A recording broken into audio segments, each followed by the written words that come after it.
is WTAE-TV Pittsburgh. Right now, Channel 4 Action News is taking action for you.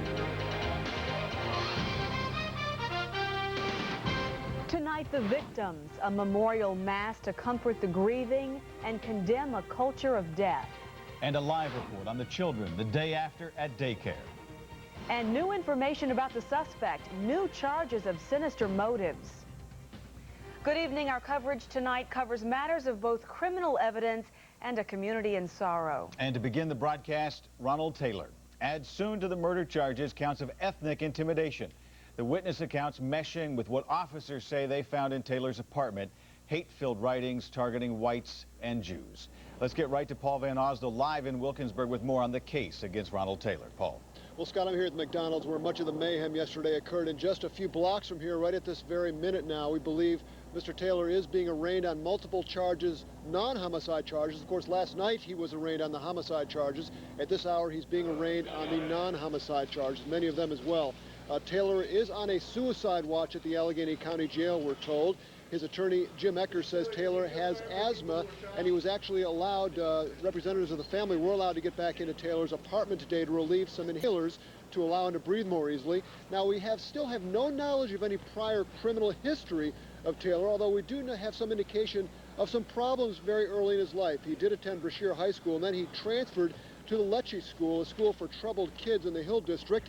Now, we've also learned more about the weapon that was used in yesterday's crime. It was bought by Taylor's grandfather in 1982, although it's unclear exactly when the gun was turned over to Taylor himself. Now, we're also told that he has a very, very close family, is a very intact family living here in Wilkinsburg. His attorney, Jim Ecker, says that today he gave a letter that Taylor had written to his mother, turned that one-page letter over to his mother, and Jim Ecker says his mother cried when she received the letter. Very, very depressed. They're very, very upset. They're crying. They're praying. I prayed with them last night. They just seem like a very, very good family. As a matter of fact, one, as some of you may know, one of their sons is a youth minister. And the family is also very sorry for the victims of this hideous incident yesterday, according to Mr. Ecker. And coming up at 6, we'll introduce you to some very close friends of Taylor's back to his childhood days. We're live in Wilkinsburg. I'm Paul Van Osdol. All right, Paul, thank you for that. We also, at 6, are going to hear more about what officers found in his apartment about his evident racial inclinations. Now, let's take a moment here to talk about the victims. 5 in all, and sadly, 2 did not make it. The 3 others, all shot at the McDonald's, remain in critical condition tonight. The most critical, Emil Sanilovici of Greenfield, shot as he waited for his order at the drive-thru. Also critical, Richard Klinger. His stepdaughter told police that she'd just come out of the restaurant when she saw Taylor approach and open fire. And Stephen Bostard, the 25-year-old assistant manager at McDonald's, is also critical tonight. Among the dead, 71-year-old Joseph Healy, a former priest who became a diligent father and a legendary storyteller at the local library. He died at the Burger King, where he so often stopped for lunch. We spoke with one of his stepsons. He's known as Father Joe Healy. He's known as Mr. Joe to kids at a lot of Head Start programs. He's Storyteller Joe, and we're all going to miss him. The kids need to know that violence isn't the answer, that if you're hurting, you need to find someone that will listen to you, find help. Funeral arrangements for Joseph Healy are incomplete. Scott? Well, 4 of those hit had no warning, no connection to Ronald Taylor. The very first victim, John Kroll, died doing his job, a job that took him right to Ronald Taylor's door. Shannon Perrine spent the day in his hometown of Cabot, Butler County. Shannon, I understand Mr. Kroll, from what you've learned, is was very well respected, very well liked, and will be very well missed. That's for sure, Scott. John Kroll was 55 years old. He and his wife had 3 kids, all of them in their 20s. As you can understand, the family was just too upset to talk with us today, but there were other people in that community of Cabot who really wanted us all to know a little bit about John Kroll. Chaos in Wilkinsburg. When it was all over, John Kroll was dead. The tiny village of Cabot, Butler County, is a long way from Wilkinsburg, but for people here, the loss hits very close to home. Inside one church, ladies making a quilt talk about the tragedy. Irene Hinterleiter was less like a neighbor and more like family to John Kroll. He's just a very good neighbor man, good to help everybody. Was always there if you needed something, and he did some work for me. I could always call on him if I needed something done. And his family's also very nice. John Kroll was a member at St. Joseph's Church in Cabot. Father Michael Greb has been with the family since they heard the news. He was sort of the rock, not only of the family, but of the neighborhood, it seems, from what everyone said. Everybody that came in, all the neighbors that came in, dozens of them came in, and they all said the same thing. He was the foundation around here. We could count on him for everything. Now the family will count on their church and count on the village of Cabot to help them begin to heal. Just be with the family and give them all the love and care that we can, protection, you know, that they need. Just show them that we're there. We are told that John Kroll and his wife would have celebrated their 30th wedding anniversary coming up very soon. So obviously the grieving process has just begun. Scott? Very understandable. All right, Shannon, thank you. Let's bring in Nina Pineda now. And right from the very beginning, Nina has been following the very chilling stories of those fortunate few who managed to walk away from their encounters with Ronald Taylor. A day of very sober reflection, I imagine, for them, Nina. It has been, Scott, and some are really dealing with flashbacks, and some seem like they're still in shock, but they are all trying to regroup from this harrowing encounter they had yesterday and trying to learn how this violence touched their lives. Staffers are trying to get back to normal, but still haven't heard from the nurse who had the gun held to her head. Yeah, she had the most frightening experience. The gun as close as it was to her. Poor thing, she really was terrified. Joyce Ambrose joined other staffers in crisis counseling this morning. The Allison Park wife and mother put her uniform on, came to work, and did a live interview on Good Morning America about her ordeal. Realizing that I could die at this point, and thinking with my faith that there was a better place I might be going to. Hard to believe the familiar pictures of people running from buildings was actually happening to them. It was horrible because I was just watching TV and counting my staff as they're coming out. She watched as we did as SWAT led the former hostages out. Okay, they have moved one woman to safety. Police have protected her, so they are asking her to crouch down. Now here goes the other two. One of the doctors explained how a split-second choice may have saved their lives. And he went down through the hallway this way, and I heard the door open, so I went and I peeked around the corner, and he was standing right in that door still with the gun. Luckily, when Taylor made the decision to come through this door, he made the wrong turn. SWAT members were at both exits, and this elevator over here, somebody on the 5th floor had the foresight to turn it off. Emergency stop button. Just locks the elevator on this floor. Keeping the suspect away from easily riding up to floor 3, the daycare center. I just figured if we shut the elevator off, he couldn't go any farther than the floors he was on.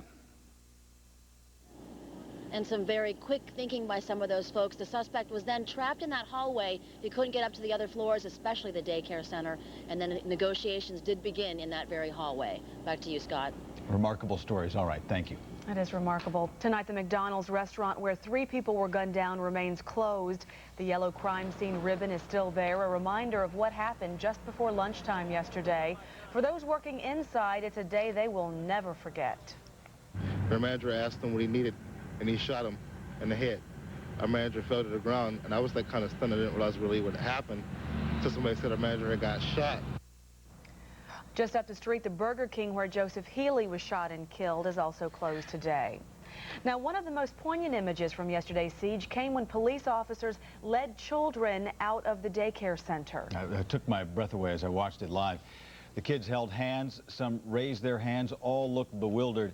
Team 4 wanted to know more about that, and today our Jim Parsons spoke to an expert to get some insight on what might have been going through the kids' minds. Jim. Right, Scott, we asked if we could speak with the kids or their parents today at the daycare center. We were told that the children really, it was not in their best interest for us to do that. We did, however, speak with counselors from Allegheny East Mental Health Center. They visited the daycare center this morning. They wanted to make sure that those young children and their parents are okay. And we asked them why we saw 4- and 5-year-olds coming out of that building with their hands up. It is a very moving sight to see children, and you have to wonder, what does this mean about our society? Social worker Ken Wood is talking about these images. Video of children emerging from the midst of yesterday's tense standoff in Wilkinsburg. Some of the children simply marched behind armed officers, but a few raised their arms into the air. Why did these children have their hands up in the air? Any idea from you as to why children would do that? Well, if you watched the many hours of television coverage around Columbine, And at Columbine, when they brought people out of the building, they didn't know if they were involved in the massacre or not, so they had them with their hands up. And children watch a lot of television, and I think what their response was is doing what they had seen done on television. Now, counselors from Allegheny East Mental Health Center say the children are doing fine after yesterday's tragedy. And ironically, Scott, healthcare workers and neighbors of Ronald Taylor, the gunman, told us today that he himself was a regular client at Allegheny East Mental Health Center. There will be a lot of ironies to sort through. All right, thank you very much, Jim. While time may bring some answers for those families so directly affected here, there is an anguish that may never make sense. Community healing may also be very difficult. Today, many people began that process with a special mass at St. Mary of Mercy Church downtown. Tonya Caruso was there for that. Tonya. Michelle, the noontime mass often draws a large crowd, but today was especially large. About 450 people took part in a special service to remember those who died and to pray for peace and healing.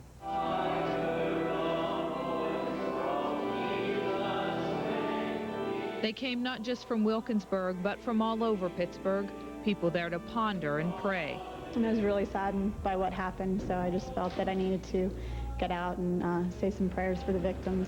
Oh, I just felt overwhelmingly helpless at first, and then pure compassion and need to just reach out and try to do what I can to pray and help for those people. That's why this woman, who asked that we not use her name, came all the way from Shaler. The mother of two, she believes prayer may be the only thing to help. Pray for their families, but we also pray for this whole community. And Bishop Worrell prayed for healing and hope. Faith in God, faith in our own capacity to change this society by our ability to love and to treat one another. Prayers were said for each victim and each family. The ultimate message, we must all show love, for what happened in Wilkinsburg happened to all of us. When I saw the little children coming out of there and realized this is just across the river, and I just went through that drive-through a couple days ago, and how, you know, didn't we all know those people? We all knew those people. They were us. Now, Bishop Worrell says the only way that we can break the cycle of violence is by opening up our hearts one person at a time. He encouraged everyone to continue to pray for everyone involved in this. Scott. All right, Tonya, thank you. And in talking about that cycle of violence, he called it a culture of death in this country, the bishop did in his homily. Certainly, the Wilkinsburg rampage has stood in the national news alongside the school shooting in Michigan. Today, prosecutors went after the man who reportedly left the loaded gun in reach of his 6-year-old nephew. The boy, police say, opened fire on his first-grade classmate. Jamel James, who's 19, faces charges now of involuntary manslaughter. Police say James left the gun in a bedroom in the home where the boy had been living. And in the wake of the shootings, President Clinton today challenged Congress to break its logjam on new gun control measures. Mr. Clinton invited top Republicans and Democrats to meet with him to work out a compromise solution. Michael Gargiulo joins us live now from the White House with a look at just what they are considering. Michael. Well, Michelle, the president looked at all that's happened this week and said this shows there is too much danger, in his words, in our country. So what he's asking today is for Congress to revive some old proposals and then also take some controversial new steps to reduce gun violence. After the shocking rampage in Pennsylvania and a tragic shooting in Michigan, President Clinton today called on Congress to untangle the disagreements that have held up new gun safety laws. For more than 8 months now, Congress has been sitting on the common sense gun safety legislation to require child safety locks to close the gun show loophole. The House rejected a bill requiring trigger locks last spring in a dispute over background checks for gun show purchases. Mr. Clinton thinks that could have affected the fate of the 6-year-old girl shot by her classmate this week. That child would be alive today if that gun had had a child trigger lock on it. But the president is going further, proposing photo IDs for gun owners and licensing them in the same way drivers are licensed. Republicans here on Capitol Hill said they're ready to answer the president's challenge and work out a new compromise for gun control laws. You know, if we want to bring people together and talk and get this thing done, that's fine with me.